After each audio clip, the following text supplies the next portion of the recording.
Alrighty then, Tennocon 2022. Let's talk about it a little bit, shall we? So perhaps the most relevant thing right now is going to be Veilbreaker. This is an update to the game that's going to be coming soon, TM. This update will feature Carl, the Grenier soldier that you play as during the new war, and it's going to dive into what happened after the new war, because in-game, not much has changed. Really, we kind of just like did the whole new war shenanigans and then the solar system was fine.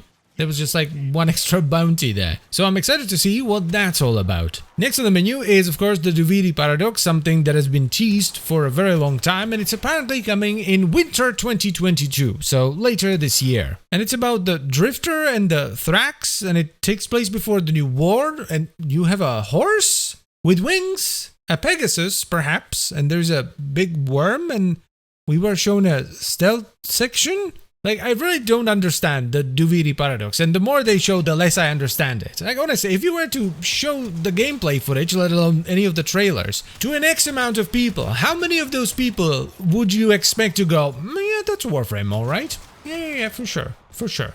But, you know, I'm not a massive fan of the whole, operator/drifter gameplay. I much prefer to use a Warframe, so, yeah, I'll have to play it to see whether I like it or not, but I'm not overly excited for it.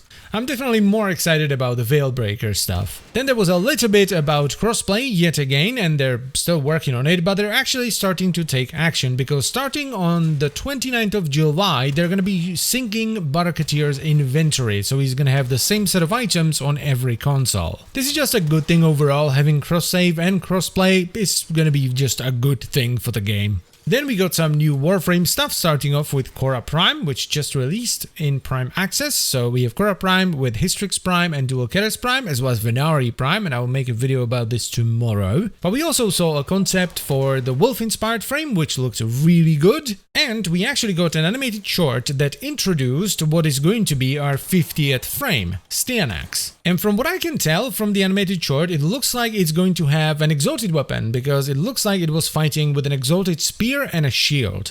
Then they announced they're doing kind of like a publishing partnership with Airship Syndicate, which are the guys behind like some Darksiders games and all that kind of stuff. And that was pretty much it. They were like, yep, we're working on a game and we're not going to show you any of it.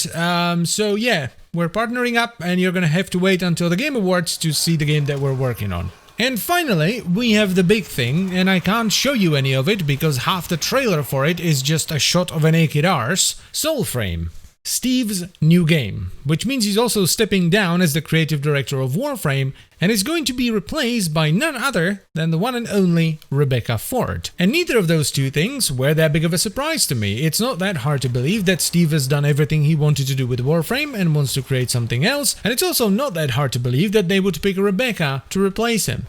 She's been with them from the very start. She's been the voice of Lotus from the very beginning, and she is genuinely one of the most important people in the company. I've said this over and over and over again. If it wasn't for Rebecca, and not just Rebecca, you know, Megan, Taylor, the entire community team basically, if it wasn't for them, the game would be nowhere near where it is today. They've played a massive, absolutely humongous role in Warframe's success. So seeing Rebecca take on the role is actually very cool. And that's kind of it for Tennocon. We have 2 updates coming up, 2 frames, Steve is making a new game, and Rebecca is taking over as the new creative director, and they're doing a partnership with Airship Syndicate. And I'm actually kind of happy that that's it. They didn't start any massive hype train for anything. It was just like, yeah, here's the stuff, and yeah, enjoy. Hype trains have a tendency to go a little bit too fast and then crash and burn. Overall, I'm feeling pretty good about Tennocon. I'm actually fairly excited about Soulframe, even though it's in early development, but it seems like it would be a fun game. It's apparently supposed to be an open world MMO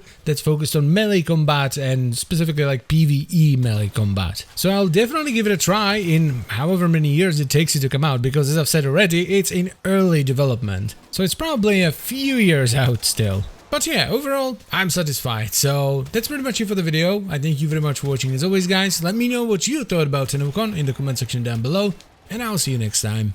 Bye-bye.